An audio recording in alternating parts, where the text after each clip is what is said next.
Bueno, ya estamos en directo. Bienvenidos y bienvenidas a este último día de los encuentros con Tolkien, 24 ediciones, y tenemos un súper invitado. Tenemos aquí a nuestro compañero Amrod del SMIAL de Númenor, que es la delegación en Madrid, una de las delegaciones que hay en Madrid. Un aplauso. Nosotros somos la delegación zaragozana, el SMIAL de Khazad Dûm. La asociación está dividida en diferentes delegaciones por toda España. Y, pues bueno, cada uno tenemos nuestras actividades predilectas. En el caso de Zaragoza, pues tenemos eso, los encuentros con Tolkien, que este año nos hemos pasado de programa. Ha sido una semana fantástica con unos conferenciantes maravillosos, nos hemos divertido un montón y hoy pues tenemos el colofón, que además yo tenía muchas ganas de tenerte con nosotros aquí, porque aquí donde lo veis, que parece así tan timidillo, tiene un coco que, bueno, ha ganado varias veces premios de ensayo, los Aelfwine de la Asociación Tolkien Española, también premios Gandalf de relato, Miguel de artesanía, Bilbo de relato corto, o sea, todo lo que haya que se pueda presentar. Hoy le vamos a tener que dar también algún premio porque si no, se quita la cuenta. Bueno, de verdad estamos muy agradecidos porque hayas venido con nosotros y qué deciros al público que algunas sois repetidoras. El público del otro lado de Twitch también sabemos que nos vais siguiendo, luego esto se queda en diferido, como ya muchos sabéis. Podéis ir haciendo preguntas en el chat de Twitch. Vosotros, si tenéis alguna preguntita, también haremos turno de preguntas al final. Y poco más, porque ya hemos terminado este año de encuentros, 24 ediciones, ya estamos pensando en las del año que viene, porque somos así. Además, el año que viene son 25 años, vamos a hacer algo especial que ya estamos tramando guay, o sea que os invitamos a que dentro de un añito nos tengáis en mente porque vamos a liarla, ¿vale? Así que nada, sin más, os dejo ya con nuestro compi, con su charlita. Muchísimas gracias. Gracias, Euskalaz. Bueno, muchísimas gracias a todos por asistir.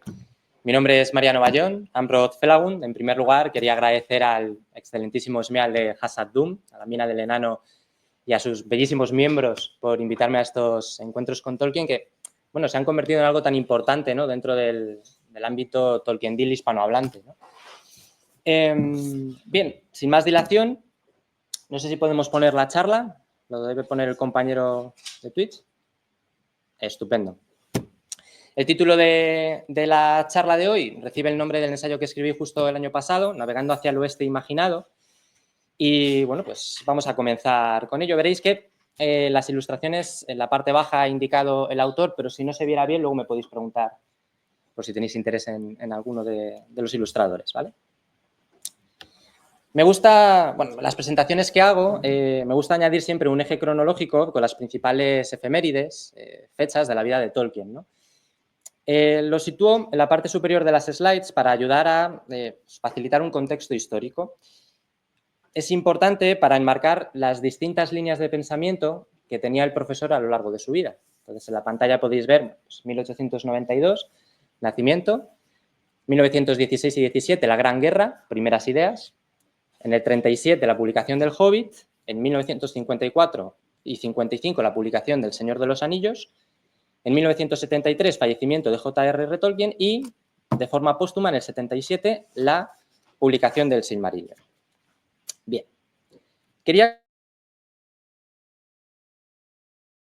introvertida, con la egoísta intención de captar la atención de todo el mundo. A lo largo de la charla, especialmente al final, veréis dónde quiero llegar. La pregunta es la siguiente. Uy, se ve un poco así, pero bueno, creo que se entiende. ¿Es el Silmarillion un problema para entender El Señor de los Anillos? Bien. En su obra, Tolkien nos presenta distintas razas. Nos presenta hobbits, nos presenta elfos, enanos, humanos, orcos, hombres. Todas tienen una idiosincrasia característica, una serie de rasgos que permiten al lector reconocerlos. Así, mientras que los hobbits son esencialmente tranquilos y sencillos, los enanos pueden ser quizá más orgullosos, en ocasiones también un poco arrogantes. Los elfos son distintos dependiendo de cada obra. En el Hobbit encontramos un elfo mucho más travieso y un elfo mucho más humorístico, despreocupado, proveniente de la visión del romanticismo decimonónico. En El Señor de los Anillos, en cambio, encontramos un elfo diametralmente opuesto. El elfo del Señor de los Anillos es crepuscular, es vespertino, lleno de una nostalgia que transmite a través de poemas y de canciones. Preocupado por el destino del mundo, con la certidumbre de que ese mundo ya no es para él. A mí esta idea me parece bellísima, me parece maravillosa. De hecho, con una carga poderosa, los elfos son los que transmiten el aspecto elegíaco de la obra. Después, en el 77, de forma póstuma, con el Silmarillion, que es un conjunto de 5 libros, pues de un carácter histórico, heroico y semimítico, tenemos un elfo totalmente distinto. El elfo del Silmarillion es, he apuntado una serie de adjetivos: obstinado, beligerantes, vengativos, traicioneros, crueles, orgullosos y, en ocasiones, asesinos. Pero al tratarse de la historia de los primeros días, el Silmarillion está desprovisto por completo de esa melancolía y de ese elfo de tipo crepuscular. Así que hay una gran diferencia entre los elfos de las 3 grandes obras, ¿no? Pero la pregunta no está formulada correctamente. ¿El Silmarillion es un problema para entender El Señor de los Anillos? Me vais a permitir reformularla. A ver si se ve bien. ¡Ah! No se ve bien. A ver si puedo pasar. De slide. No. Bueno, debería movérsele a entender.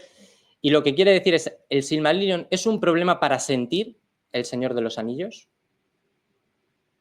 Arrojo la pregunta. Es más, ¿es un problema para sentir el oeste en El Señor de los Anillos? Porque en El Señor de los Anillos, ¿cuántas veces creéis? Es una obra que supera el 1.000.000 de páginas. Que se dicen palabras como tierras imperecederas, Amán o reino bendecido. ¿Se dicen muchas veces o pocas veces?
¿Sí?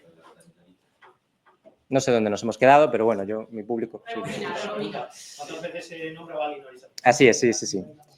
Preguntaba que, ¿cuántas veces creéis que se dice en El Señor de los Anillos palabras como tierras imperecederas, Amán o reino bendecido? Si se dicen muchas o pocas veces. ¿O cuántas veces se dice la palabra Valinor en El Señor de los Anillos? Luego, al final de la charla, responderé a esta pregunta. Y es que yo sostengo que para entender El Señor de los Anillos, para sentir El Señor de los Anillos, es necesario olvidar el Silmarillion por completo. Voy a pediros que hagáis un ejercicio. Hoy sois un lector inglés o lectora inglesa de 1955 que acaba de leer El Retorno del Rey, acaba de terminar El Señor de los Anillos, El Retorno del Rey. Y una de las preguntas que os surgirán es la siguiente. ¿Dónde han ido Bilbo y Frodo? ¿Verdad?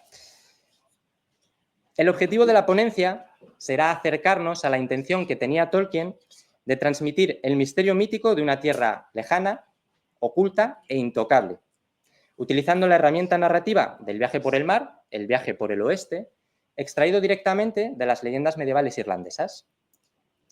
Una herramienta que Tolkien usará desde sus primeros poemas y que no solo se circunscribirá a su Legendarium, sino que utilizará también en otras obras. Bien.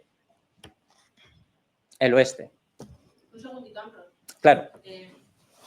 Que se ha desconfigurado la cámara. ¡Oh! O sea, se ve todo, la diapositiva y se te oye, pero... Bueno, yo no soy tan importante, ¿eh? En configuración. Sí, no, vas aquí y efectivamente aquí, cámara. Ah, La Osmo. eso es, está aquí. A ver si...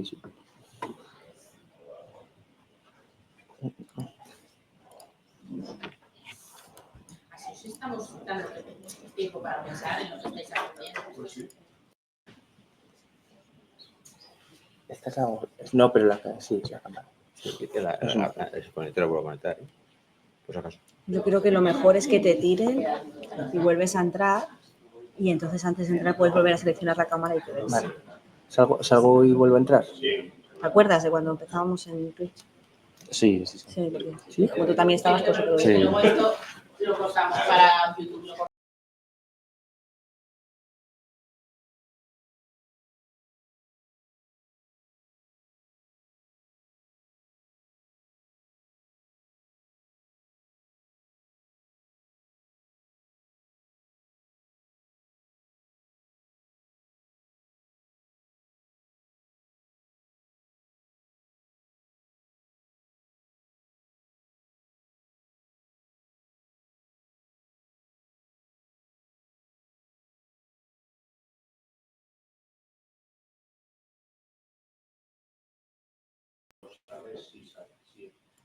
El micro se ha conectado. ¿Sí? ¿Sí? Pues diría que se oye. Vale, pues ya estás. Muchísimas gracias al equipo técnico, que estas cosas siempre son difíciles. Bueno, para mí son imposibles. Bien, retomándolo, el oeste. ¿Qué es el oeste? Bien, los puntos cardinales se escriben con minúscula inicial, sin embargo, Tolkien le concede entidad propia. Si no, la próxima vez que leáis El Señor de los Anillos, fijaros, él escribe el oeste con O mayúscula. Según la ortografía de la lengua española, en su apartado 4.2 o 493, las denominaciones de los 4 puntos cardinales, norte, sur, este y oeste, no dejan de ser nombres comunes. Solo se escribirán con mayúscula inicial cuando formen parte de un nombre propio o de una expresión denominativa.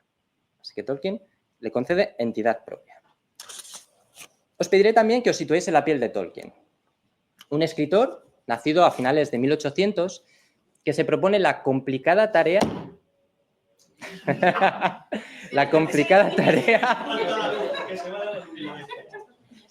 Tolkien quiere decir algo. De componer una mitología para Inglaterra.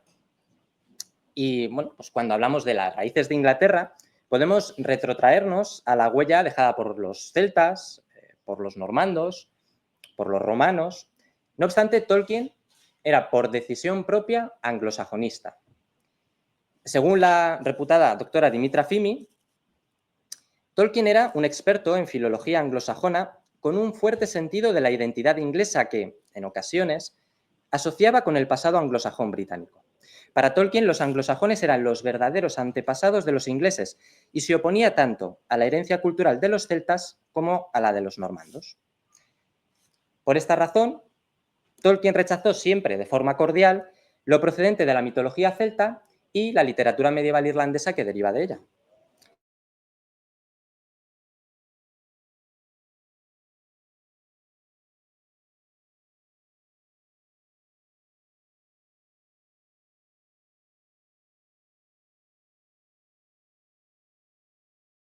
Hobbit, la editorial Alena.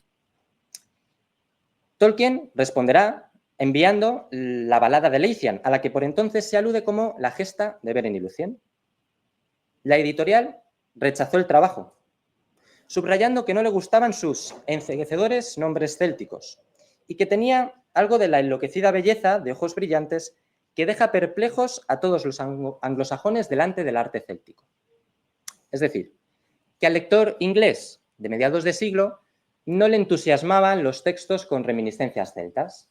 Por esa razón, la editorial rechaza este trabajo. A lo que Tolkien responde. ¡Ay, no se ve! Vale, por Dios. Bueno, os digo que responde. Tenía una slide preparada con Tolkien enfadado diciendo, no son...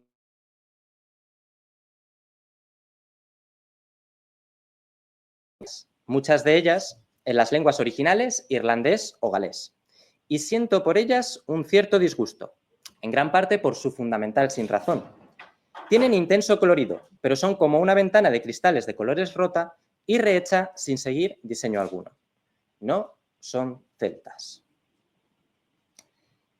Tolkien tuvo un interés desde muy temprano por la literatura medieval irlandesa y la mitología céltica insular. De hecho, la respuesta que concede a la editorial es totalmente cierta. Tenía un absoluto dominio en este campo y era considerado un referente a nivel académico. ¿Quién conocéis que haya leído estos textos en sus lenguas originales? Hay un ejemplo que a mí me gusta siempre poner, me parece súper guay, dentro de la vida de Tolkien. Un caso en concreto, ¿no?, que se ve el nivel tan alto que tenía. Y es que en los años 30, en Litany Park, en Gloucestershire, se descubrió en la excavación de un templo romano una placa de plomo de maldición o de fixio. Básicamente era una tablilla que tú ponías cuando querías solicitar a un dios que enviara una maldición contra otra persona.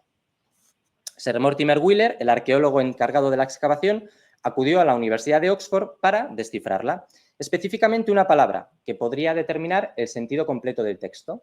Esta palabra era Nodentis, o Nodens, es la deidad nuada, la deidad celta nuada. En lugar de recurrir dentro de la Universidad de Oxford al profesor de celta, acuden directamente a Tolkien, que ya era reconocido en ese campo. Tolkien terminará escribiendo un ensayo titulado The Name Nodens, el nombre Nodens, como apéndice primero al trabajo arqueológico. En esa tablilla, que como digo estaba escrita en latín, dice: al dios Nodens, Silvano ha perdido un anillo y donará la mitad de su valor a Nodens. A quienes se llamen Seneciano, no permitas que gocen de buena salud mientras no devuelvan el anillo al templo de Nodens. Este anillo es una reliquia que se encontró en 1785 y a día de hoy se conoce como el anillo de Bain. Es un anillo dorado, como de este tamaño, mucho más grande de lo habitual, diseñado para ir sobre una mano enguantada, sobre una armadura. Hay quien asocia esta historia con el futuro trabajo de Tolkien en El Señor de los Anillos, ¿no? Porque se trata de una persona a la que le roban el anillo, un anillo especial, un anillo de guerra. Volviendo un poco, encaminando la charla, una cosa que debemos saber es que aproximadamente un tercio de la biblioteca personal del profesor contenía libros sobre lenguas celtas, literatura medieval irlandesa y galesa, traducciones, ediciones y facsímiles de manuscritos originales, todos adquiridos entre 1920 y 1926. Tanto Dimitra Fimi, la anteriormente mentada, y Oron Susili hicieron un trabajo increíble catalogando todos estos volúmenes. Pero tenía el crítico razón cuando Tolkien envía esa gesta de Beren y Lúthien. ¿Había enceguecedores nombres celtas? ¿Había reminiscencias celtas? Sí. Tolkien puede enfadarse lo que quiera, pero estaba equivocado. Al igual que en el Voluspa de la Edda poética, Tolkien recoge préstamos, sobre todo de las leyendas artúricas. Recoge determinados nombres que él utiliza, como por ejemplo Wendelin, Broceliand o Avalon. Incluso lo hará en el futuro. Cuando él escribe El Señor de los Anillos, hace esto mismo, pero de forma deliberada. En El Señor de los Anillos encontramos un ejemplo práctico, el topónimo Bree, aldea principal de las tierras de Bree. Wayne Hammond y Christina Scull sugieren que el nombre Bree deriva de la palabra celta galesa bre, que significa colina. Y Tom Shippey añade, haciendo un breve análisis, que a su vez colina, hill, es perteneciente al anglosajón. Por lo tanto, la colina de Bree, en inglés Bree Hill, es un juego de palabras, una raíz es céltica y la otra anglosajona. Y viene a significar colina-colina. Es lo que se conoce como una tautología. De hecho, es un juego de palabras existente. En Inglaterra hay una colina, Torpenhow Hill, que significa colina, colina, colina. O sea que aquí Tolkien está utilizando la lengua con un fin muy concreto, que es evocar en el lector anglosajón reminiscencias que le puedan sonar, ¿no? De hecho, en los apéndices del Señor de los Anillos dice expresamente, contenían elementos no ingleses, tanto Bree como el bosque de Set, contenían elementos no ingleses y otorgaban la sensación de un estilo vagamente céltico. Esa, como decía, es una herramienta filológica. Y ahora nos sumergiremos en la herramienta narrativa. Esto sí va. Estupendo.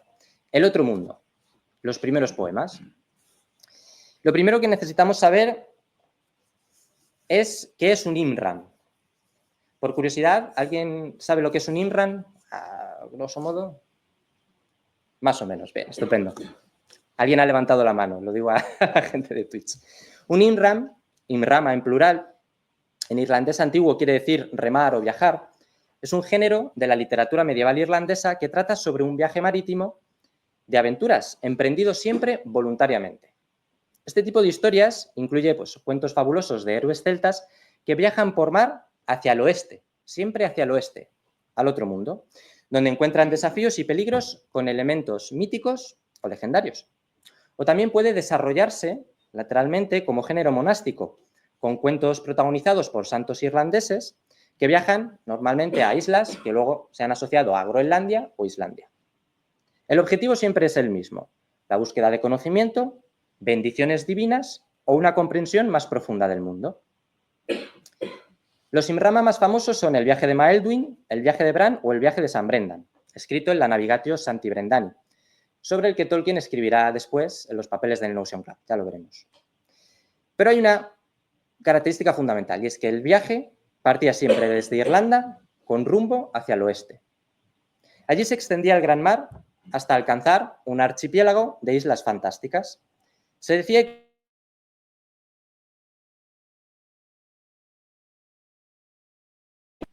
John Garth señala que la razón por la que históricamente se escogía este rumbo es porque estaban expuestos directamente al aparente interminable Atlántico.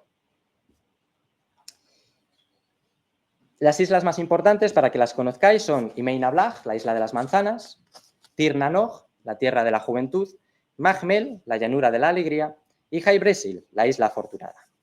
¿Pero conocía Tolkien los Imrama? Es que ya me meto en la siguiente slide. Bueno, no está funcionando, os pido disculpas porque no está funcionando el PowerPoint, pero bueno. Sí, conocía a los Imrama. De hecho, era bastante bueno en ellos. En septiembre de 1914, él escribe el poema Eala Earendel Engla Beorthast, el último viaje de Earendel, que es con seguridad el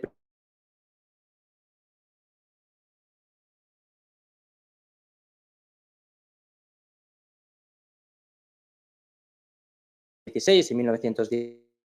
Retomará el poema para enviar a Earendel a la isla de las aves marinas, lugar muy similar al que va a encontrar Brendan en la Navigatio Santi Brendani, llamado el paraíso de las aves.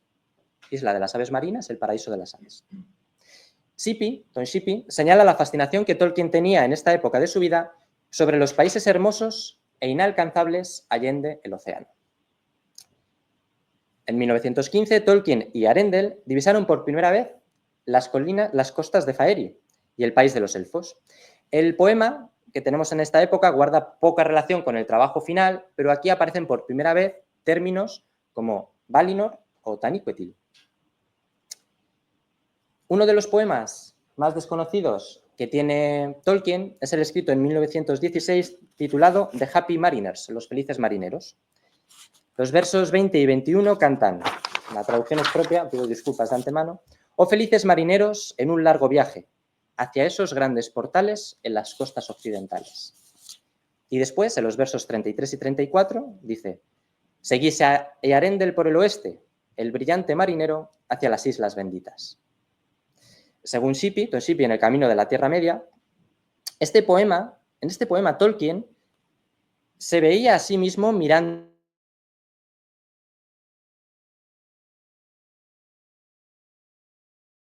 rumbo hacia islas benditas. Y es que el anhelo de Tolkien por un paraíso en la Tierra, un paraíso de belleza natural, es siempre en su obra imperioso y recurrente, incluso presente allí desde los primeros poemas. En adelante, en junio de 1916, mientras cruzaba con las tropas el Canal de la Mancha, escribirá un nuevo poema titulado The Lonely Isle, la isla solitaria, en referencia a Tol-Eressëa. Al respecto, John Garth dice en Tolkien y la Gran Guerra que el poema surge de la aguda añoranza del hogar. Y más adelante, en su libro Los mundos de Tolkien, John Garth vinculará tanto Tir na Nog como High Bresil con la isla solitaria, con Tol-Eressëa. Y John Garth dirá: Tolkien imaginó una isla solitaria élfica, Tol-Eressëa, como el primer lugar encantado al que uno llegaría si se pusiera rumbo al oeste. Su Tol-Eressëa flota en el mar, al igual que varias de las islas de las leyendas irlandesas. Un poquito más adelante, en 1920, comenzará un poema en nórdico antiguo titulado Vester Haf, oeste sobre el mar, que será la semilla que después crecerá y se convertirá en la última canción de Bilbo. Un nuevo poema, The Nameless Land, escrito en 1924 y publicado en el 27, en donde Tolkien escribe un país más allá del paraíso, y directamente dice, más hermoso que Tir na Nog, en referencia a la tierra irlandesa de los inmortales. Con la intención de diseñar esa mitología para Inglaterra, durante esta década surgirán los primeros personajes que servirán de inspiración seminal para el legendario. El primero en destacar es Eriol, el marinero, que navegará desde las grandes tierras hacia el oeste, hacia la isla solitaria, Tol-Eressëa. Allí viaja hasta el centro de la isla, llegando a la ciudad de Cortirion, y en la cima de una colina ve una pequeña casa, la cabaña del juego perdido. La evolución de Eriol nos regalará a Elfwine de Inglaterra. Elfwine era un marinero del periodo mítico anglosajón que será apresado por los señores de Forthwyth y escapará perseguido por los normandos. Navegará desde Inglaterra acompañado por 7 compañeros para cruzar el Atlántico y llegar así hacia las Islas Mágicas. Su intención era llegar a Tol-Eressëa, la isla donde habitan los elfos de cuyas historias tanto había oído hablar en su infancia. Bien, damos un salto en el tiempo y nos metemos en El Hobbit. El Hobbit es una obra fascinante. Punto. Es una de las pocas obras que tiene Tolkien donde no se habla sobre el oeste como idea de paraíso. Prácticamente no se habla sobre el mar ni sobre la historia de los días antiguos. Tan solo encontramos una mención a las tierras occidentales. Es en relación a los elfos silvanos y dice así: distintos de los altos elfos de Poniente, eran más peligrosos y menos cautos, pues muchos de ellos, así como los parientes dispersos de las colinas y montañas, descendían de las tribus antiguas que nunca habían ido a la tierra occidental de las hadas. Según Douglas Anderson, en El Hobbit anotado, esta es la única ocasión, la única aparición de la palabra faerie, hadas, en El Hobbit. Aquí la tierra occidental de las hadas se refiere al hogar de los elfos, Eldamar, al otro lado del mar. A mí me resulta muy curioso. Con todas las modificaciones que hizo Tolkien en la segunda edición del Hobbit, la publicada en 1951, no quiso cambiar esto. No quiso cambiar que apareciera la palabra hadas, cuando él ya no quería que asociaran los elfos a las hadas. Y tampoco quiso añadir nada sobre el oeste. Bien, continuamos. Y es que el Hobbit aunque fue publicado en el 37, se escribió durante la década de los años 30. En 1936, Tolkien comenzará un nuevo relato, El camino perdido. A pesar de conocer bien la anécdota, la datación exacta sigue siendo a día de hoy motivo de discusión entre los académicos. Aproximadamente es finales del 36. En su epistolario, Tolkien nos cuenta que C.S. Lewis y él decidieron escribir sobre dos temas que les interesaban. Y dice la nota así. Cuando C.S. Lewis y yo echamos una moneda al aire y él debía escribir un viaje espacial y yo sobre uno temporal, empecé un libro sobre un viaje temporal que debía terminar con la presencia de mi héroe en la inundación de la Atlántida. Esta debía llamarse Númenor, la Tierra del Oeste. Bien, la respuesta de Tolkien a este desafío es El camino perdido. Su hilo conductor será siempre el mismo, un padre y un hijo, cuyos significados son amigo de la beatitud y amigo de los elfos. Viajarán en el tiempo a través de los sueños vívidos, hasta sus antepasados, y descubrirán la mitología del Silmarillion mientras emprenden el viaje de retorno a la tierra de Númenor. La historia del camino perdido comienza en el presente con Edwin y Elwin, padre e hijo, que a través de los sueños se remontan a los tiempos legendarios de los anglosajones para convertirse en Edwin y Elfwin.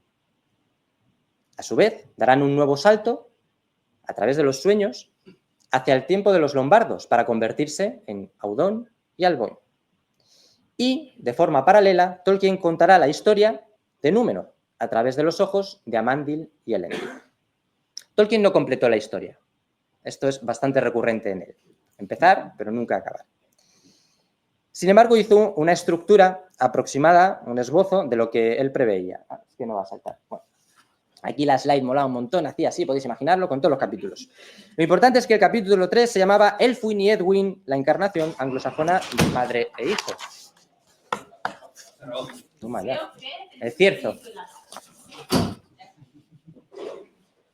En este tercer capítulo, la intención de Tolkien era narrar cómo Elfwin y Edwin navegaban hacia el oeste, perseguidos por los vikingos.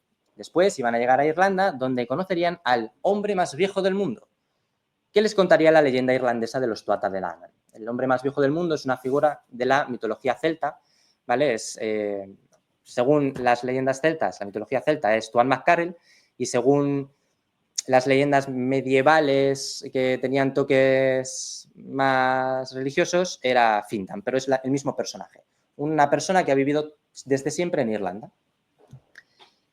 Christopher Tolkien nos cuenta que las redacciones sobre este capítulo son ilegibles. Sin embargo, hay una nota en donde Tolkien tiene varios tachones y se recomienda a sí mismo revisar un determinado libro, La literatura de los celtas, de Magnus Macleay. Y de hecho se pone, muy gracioso, él pone algo así como revisar página 137, añadir High Bresil y Tir na Nog, revisar Viaje de Maelgwn, algo así pone, ¿no? Después va a abandonar el proyecto para centrarse en, estamos en el 36, El Señor de los 45, 1946, en el intervalo, mientras escribe Las dos torres y El retorno del rey, que Tolkien retomará la historia de la navegación hacia el oeste.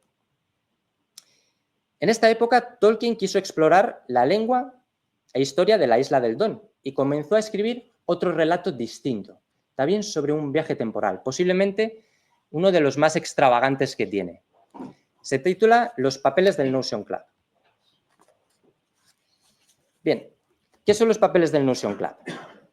Pues son un conjunto de actas pertenecientes a un supuesto club literario de Oxford, un grupo literario ficticio.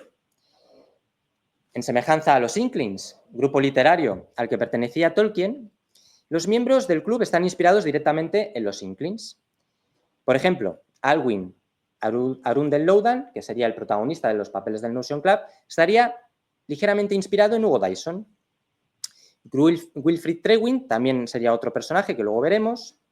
Tengo por aquí anotado también alguno más, pero en cualquier caso, Christopher Tolkien dice que es absurdo buscar semejanzas, porque al final todos estaban inspirados en todos. Bueno, total, en las reuniones que mantenían, hablaban siempre sobre los sueños vívidos o lúcidos que les transportaban a otro lugar y a otra época. El protagonista, Loudan, habla sobre cómo es capaz de viajar de esta manera hasta la Atlántida, mediante solo escuchar ciertas palabras en otras lenguas, fundamentalmente Quenya, Sindarin o Adunaico. Aunque la historia no estaba... la intención de Tolkien era que Lóthar fuera una reencarnación de Elendil. Tolkien no solo crea, es que es muy divertido, porque no solo crea las actas de las reuniones, sino una historia en torno a ellas. Estas actas, aunque están escritas en el 45-46, están datadas en 1980. Y entonces Tolkien desarrolla acontecimientos históricos que aún no han sucedido. Es decir, imaginad, tenía aquí un ejemplo puesto, pero es básicamente, imaginad que en el Esmial de Khazad Dûm escribís sobre actas datadas en 2050. Y entonces asociáis miembros de Khazad Dûm a personajes de esas actas y además os inventáis una historia de cosas que han sucedido en el año 2040, 2045. Pues esto eran los papeles del Notion Club. De hecho, hay un foro de Reddit en donde hay asociaciones de eventos históricos que inventa Tolkien en los papeles del Notion Club y que han existido, que han pasado de verdad. Hubo una tormenta en Inglaterra en algo así como en el 76 y ocurrió. Ya digo, escrito en el 45, ¿eh? Pero es tangencial, o sea, no. Bien, sí, justo. Entonces, bueno, aprovechando estos textos, Tolkien va a dar un gran paso y va a escribir su propio Imran, basado en la muerte de San Brendan. El 3 de diciembre de 1955, Tolkien publicará en la revista Time and Tide el poema Imran, la muerte de San Brendan, versión sobre la historia contada en la Navigatio Sancti Brendani. Sipi llega a definirlo como un poema extremadamente privado y el más logrado de sus posteriores poemas sobre la inmortalidad. La intención inicial de Tolkien es que fuera parte de los papeles del Notion Club. Aquí Philip Franklin sería el autor y lo leería en el club, mientras Lowdan lo relacionaría con sus sueños sobre la Atlántida. De hecho, Christopher Tolkien comenta que su padre puso un gran esfuerzo en la composición del poema. El poema trata sobre un diálogo que tiene Brendan en su lecho de muerte con su discípulo. El discípulo le interroga sobre sus viajes por mar hacia el oeste, en busca del paraíso. Lamentablemente, Brendan no recuerda mucho, salvo una nube, un árbol y una estrella. Brendan le cuenta a su discípulo que llevaban un año navegando cuando fueron cubiertos por una gran nube, que resultó ser una tierra que se elevaba a orillas del mar, habitada antaño por reyes legendarios. Después pusieron rumbo hacia la siguiente isla, donde encontraron un gran árbol de hojas blancas que se sacudía y que además entonaba una canción élfica. Después, el discípulo de Brendan, metido completamente en la historia, le pregunta directamente por la estrella, a lo que Brendan dice que no quiere hablar más.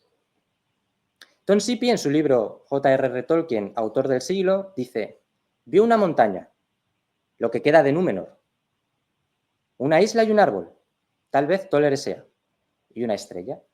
El Silmaril al final del camino recto perdido, el camino que se hunde abruptamente. Finalmente, San Brendan muere en su lecho y el poema canta que viaja a donde ningún barco puede regresar. Marion Keepers, en su ensayo Tolkien y San Brendan, dice lo siguiente: parece que Tolkien estaba utilizando la historia del viaje de San Brendan como una forma de crear un puente familiar entre el mundo real y su propia mitología, vinculando sus propias leyendas con las de muchos otros lugares y épocas. Un puente que había estado buscando desde el comienzo. Bien. Vamos a meternos con El Señor de los Anillos, porque estos poemas probablemente a la mayoría os sonará menos, dependiendo de lo que hayáis profundizado, pero en El Señor de los Anillos se ve con mucha más claridad. En 1954 se publica la primera parte del Señor de los Anillos, titulada La Comunidad del Anillo, y se convierte al instante en un éxito. Aunque las razones a día de hoy también son motivo de debate, la mayoría de críticos y lectores remarcó la narración inmersiva, la profundidad de elementos y su riqueza estética.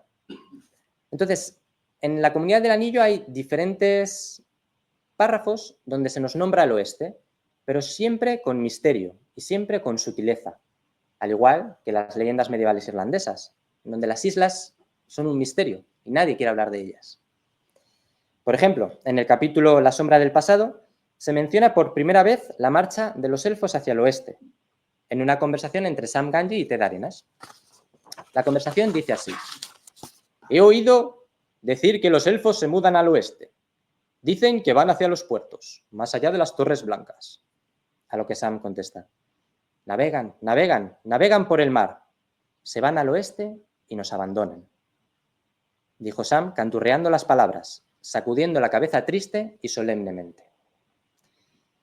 Y es que a través de los elfos, Tolkien compone la parte elegíaca.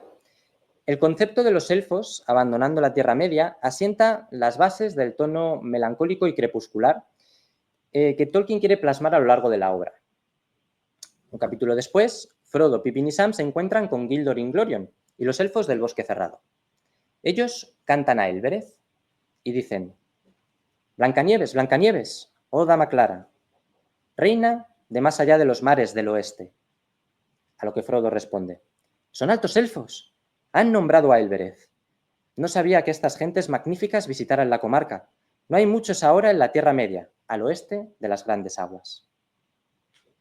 Por otro lado, son incontables las ocasiones en las que se mencionan a los hombres de Oesternes, la antigua tierra de Númenor en el oeste. Quiero detenerme en las hierbas que de allí trajeron. Hácelas, hojas de reyes.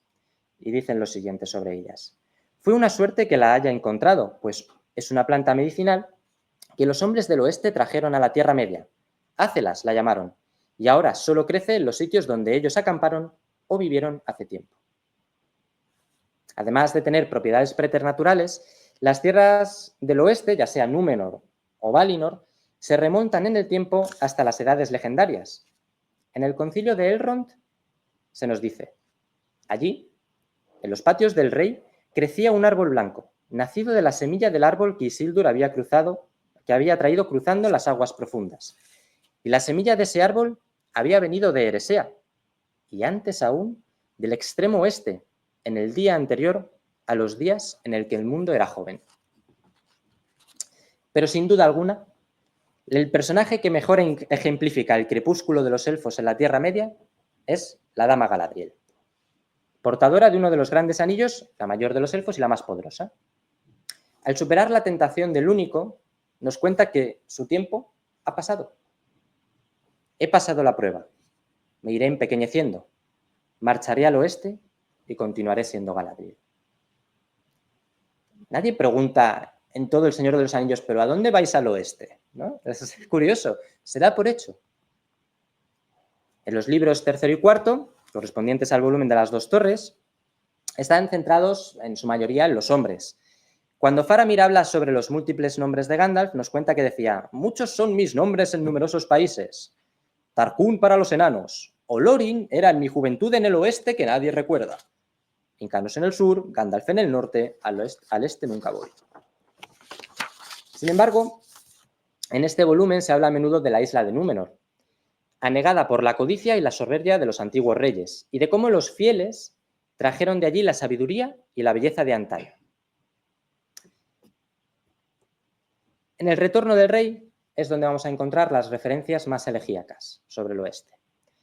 Porque cuando más grande es la oscuridad y mayores son los miedos y los peligros, el héroe recurre a la belleza del oeste, a esa belleza misteriosa e incomprensible. Estando Sam, y dice Tolkien directamente, desesperanzado y exhausto en la torre de Cirith Ungol, porque se han llevado a Frodo, decide cantar como animado por una nueva fuerza con el canto claro de un señor de los elfos. Y Sam dice: en las tierras del oeste bajo el sol, las flores crecen en primavera, los árboles brotan, las aguas fluyen, los pinzones cantan. Pero la oscuridad termina siendo vencida. Sin embargo, el camino del héroe no acaba con la derrota del mal, continúa. Y en los maravillosos campos de Cormalen, Legolas canta al mar y canta al oeste, como si su rumor le llamara.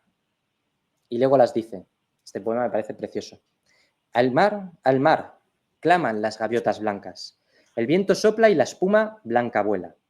Lejos, al oeste, se pone el sol redondo. Navío gris, ¿no escuchas la llamada, las voces de los míos que antes que yo partieron? Partiré. Dejaré los bosques donde vi la luz. Nuestros días se acaban, nuestros años declinan. Surcaré siempre solo las grandes aguas. Largas son las olas que se estrellan en la playa última. Dulces son las voces que me llaman desde la isla perdida. En Eresea, el hogar de los elfos que los hombres nunca descubrirán. Donde las hojas no caen. La tierra de los míos para siempre. El penúltimo verso recuerda además el destino de los hombres. Nos recuerda que el destino de los hombres es incierto. Dice, en Eresea, el hogar de los elfos que los hombres nunca descubrirán. En El Señor de los Anillos no se habla sobre por qué los hombres no pueden ir al oeste, ¿no? Más adelante, Arwen concede a Frodo el mayor de los regalos. Dice, yo te haré un regalo porque soy la hija de Elrond. No partiré con él cuando se encamine a los puertos porque mi elección es la de Lúthien. Y como ella, he elegido a la vez lo dulce y lo amargo. Pero tú podrás partir en mi lugar, portador del anillo, si cuando llegue la hora ese es tu deseo. Si los daños aún te duelen y si la carga aún te pesa en la memoria, podrás cruzar al oeste, hasta que todas tus heridas y pesares hayan cicatrizado. Y es a orillas del mar, según Gandalf, donde acaba la aventura. Es en los puertos grises donde concluye su comunidad en la Tierra Media. Y tras la última despedida, Bilbo y Frodo suben al barco élfico, cruzan el ancho mar y llegan al oeste. Y Tolkien dice, y la nave se internó en alta mar rumbo al oeste, hasta que por fin, en una noche de lluvia, Frodo sintió en el aire una fragancia y oyó cantos que llegaban sobre las aguas. Y le pareció que, como en el sueño que había tenido en la casa de Tom Bombadil, la cortina de lluvia gris se transformaba en plata y cristal, y que el velo se abría y ante él aparecían unas playas blancas y más allá un país lejano, un país verde a la luz de un rápido amanecer. Bien. Conclusiones. ¿Es el Silmarillion un problema para sentir El Señor de los Anillos? Es un ejercicio complicado para el lector disociar el Silmarillion del Señor de los Anillos una vez has leído el Silmarillion. Pero si lo intentamos, llegaremos a una interesante revelación. Os preguntaba al principio de la charla, ¿cuántas veces se dice en El Señor de los Anillos palabras como tierras imperecederas, reino bendecido o Amán? 0 veces. Son casi 500.000 palabras, más de 1.000 páginas, pues no se dice ni una sola vez. Tan solo se dice 2 veces Valinor y 3 veces Eldamar, siempre en poemas élficos.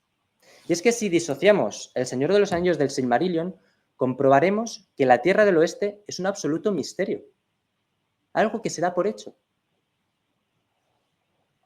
En el Silmarillion, en cambio, no existe ningún misterio. Al tratarse de un texto de carácter histórico, la función es presentar los distintos acontecimientos y aunque hay viaje, no hay esa elegía, no tiene la carga emocional del Señor de los Anillos. Así que imaginad, como os decía al principio, que sois un lector o lectora inglesa de 1955 y acabáis de terminar El Señor de los Anillos, El Retorno del Rey, y os preguntáis dónde han ido Bilbo y Frodo. ¿Qué sabemos? Sabemos que los elfos son criaturas maravillosas, que ha llegado su ocaso, que navegan por un camino que no tiene regreso y que solo ellos pueden tomar, que está vedado al hombre. La incertidumbre y el misterio se convierten en la herramienta perfecta para construir una atmósfera llena de belleza y de melancolía. A la hora de construir su legendarium, Tolkien tenía todas las opciones mitológicas a su disposición. Podría haber optado por una concepción cristiana, con su cielo-infierno y su método de recompensa-castigo. O quizá representar lugares donde habitan los dioses, como el Asgard o como el Olimpo, con sus Eliseo y Valhalla. Panteones. En cambio, escogerá una opción mucho más remota, tanto para nosotros como para el lector anglosajón, especialmente para nosotros. Un recurso extraído con elegancia y con brillantez, con precisión estética, el número de palabras en donde Tolkien habla sobre el oeste están contadas. Y extraído directamente de las leyendas medievales irlandesas. Mi respuesta a la pregunta de si es un problema para sentir El Señor de los Anillos es sí. Al principio os decía, es un problema para entender el oeste en El Señor de los Anillos. Y lo cambié a es un problema para sentir el oeste en El Señor de los Anillos. Porque el Silmarillion nos ayuda a entender el oeste. Pero el Señor de los Anillos nos ayuda a sentir el misterio del oeste. Tal y como aparece en los relatos sobre navegantes irlandeses que se hacen a la mar. Gracias por navegar conmigo hacia el oeste imaginado. Ahí aparecía. Muchas gracias.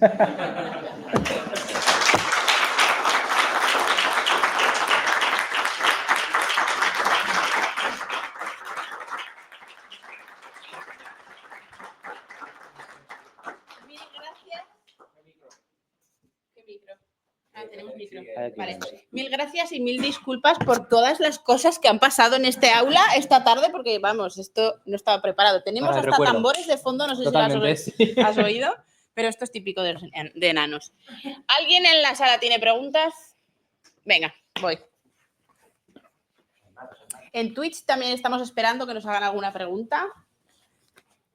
A ver, ¿esto está encendido ya? Vale. No sé hacia dónde va. Bueno, voy a suponer que es hacia aquí.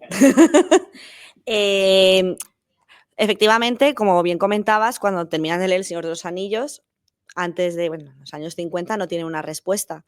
Y mi pregunta es si en algunas de las cartas, como en ese momento él empezaba ya a hacer recibir un montón de cartas de los fans, si nadie le preguntó, y ahí es cuando él se dedicó ya a explicar, como en otras tantas cartas explicaba cosas de Legendarium.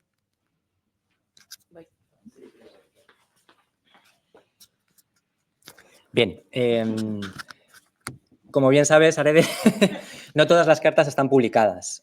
Por lo menos de las que yo he podido leer, las correspondientes al epistolario recabado por Humphrey Carpenter, no. Entre 1954-55, que es cuando se publica El Señor de los Anillos, y en adelante, no se le pregunta expresamente por el oeste, ¿vale? Se le preguntan por otras tantas cosas. De todas maneras, efectivamente, esas cartas, muchas de ellas están filtradas y Tolkien no respondía a todas, posiblemente no tenía una respuesta clara.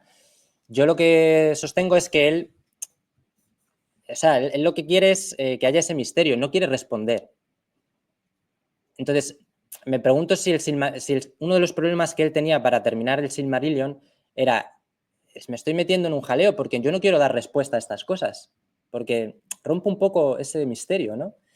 Bueno, en respuesta a tu pregunta, no. En el epistolario publicado no hay preguntas explícitas sobre esto. ¿Alguna más por allá?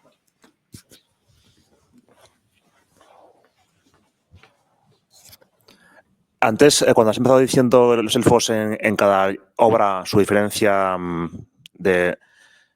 yo matizaría, y te hago también una pregunta luego, cuando en El Señor de los Anillos, que son crepusculares, Sam, creo recordar, cuando por fin han llegado a Rivendell, que dice que hay como dos tipos de elfos. No recuerdo exactamente las palabras. Uno eran juguetones como niños y otros terribles como señores. Yo siempre he entendido que se refiere a que unos son silvanos, avari y otros son Eldar, otros elfos o Noldor. ¿Estás tú de acuerdo con eso?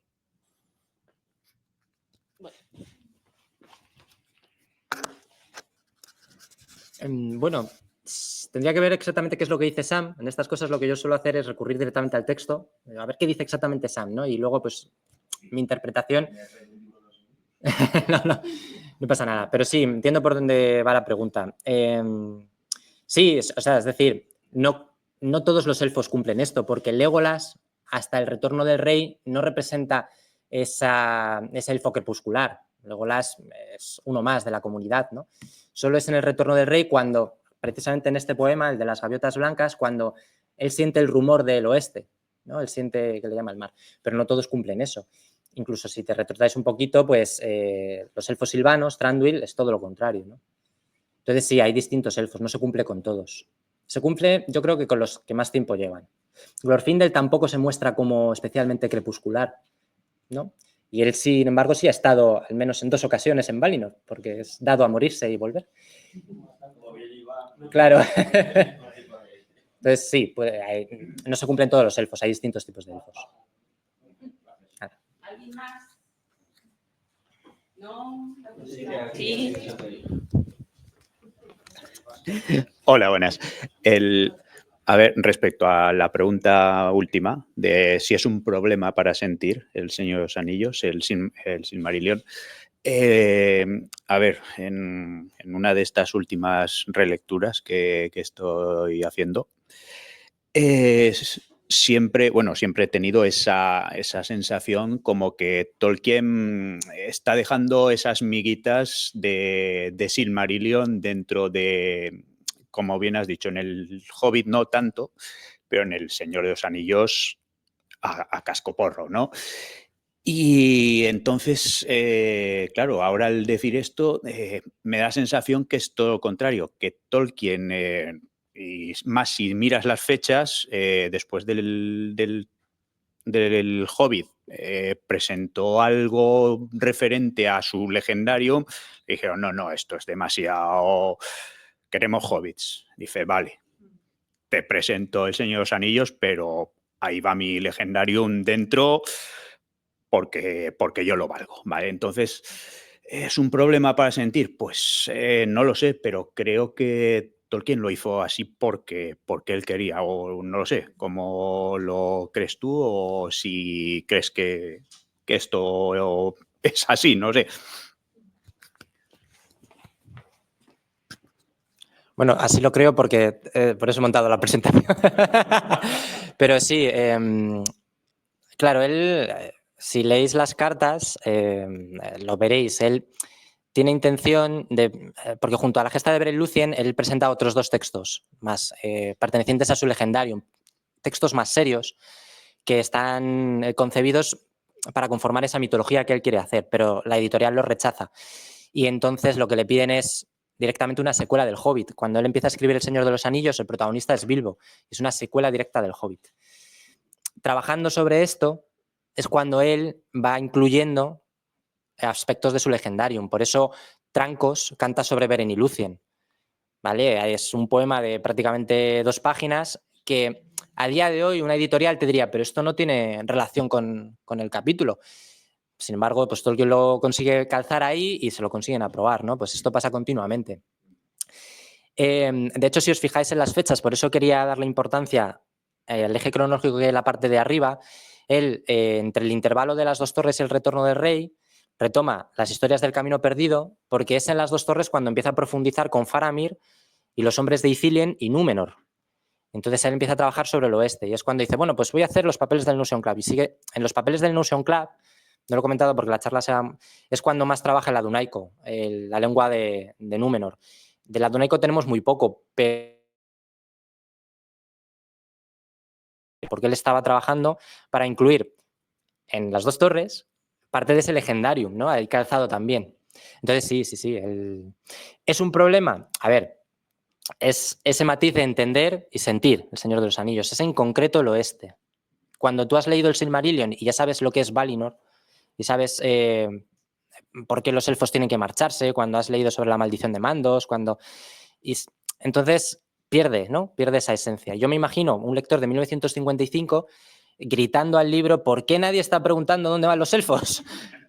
¿Verdad? Y entonces me parece yo como escritor amateur, una herramienta narrativa potentísima que Tolkien pues utiliza muy elegantemente. No sé si he respondido más o menos a tu pregunta. Sí. Vale, más o menos. ¿Alguna otra pregunta? Oh, qué bien. Si lo que quieren es hacerme hacer ejercicio.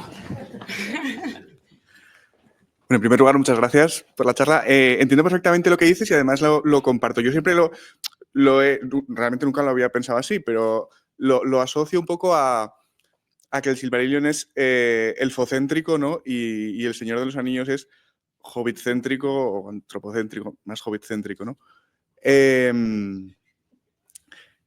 Entonces, pues eso, para los hobbits, ¿no? Realmente el oeste es un verdadero misterio que aunque se lo explicasen, pues les sería superior, ¿no? A su conocimiento del mundo, digamos. Pero realmente Tolkien tenía intención de publicar el Silmarillion también a la vez que el Señor de los Anillos, ¿no? En las cartas se ve cómo negocia con Allen Arangwin para publicar las dos cosas a la vez. O sea, que realmente él tendría una intención de que los lectores del Señor de los Anillos, aunque finalmente no lo consiguió. ¿Cómo se entendería esto? ¿Cómo se entendería esta visión que tienes tú si realmente Tolkien tendría esa intención de publicar el Silmarillion a la vez?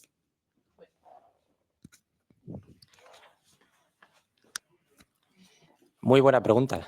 De hecho, si lees las cartas, cuando él está negociando con la editorial le está exigiendo esa secuela del Hobbit y él dice, vale, yo estoy preparando esta secuela del Hobbit que además, para entenderla, es necesario estos textos que yo voy a llamar el Silmarillion. Y entonces le dedica media carta a esa secuela del Hobbit y 16 cartas al Silmarillion. Su intención no es el Señor de los Anillos, es publicar el Señor de los Anillos, su intención es publicar el Silmarillion. Y de hecho hay un momento para entender el Señor de los Anillos. Para entenderlo, que no para sentirlo, ¿no? Entonces vuelvo ahí a ese matiz. Pero realmente él no quería publicar el Señor de los Anillos. Tú cuando lees, él quiere publicar su mitología para Inglaterra. Otra cosa que hay que tener en cuenta es que el Silmarillion del año 38, cuando él empieza a escribir El Señor de los Anillos, nada tiene que ver con el que nos llega a nosotros. Él durante los años 40, 50 y 60 sigue trabajando. De hecho, durante los años 30, la balada de Lúthien, o sea, Beren y Lúthien es un poema todavía. Está escrito como en un poema. Claro, estas cosas, la editorial dice que el lector de poemas es inferior al escritor de narrativa, ¿no? Entonces tenía mucho rechazo a eso. A tu pregunta, respondiendo.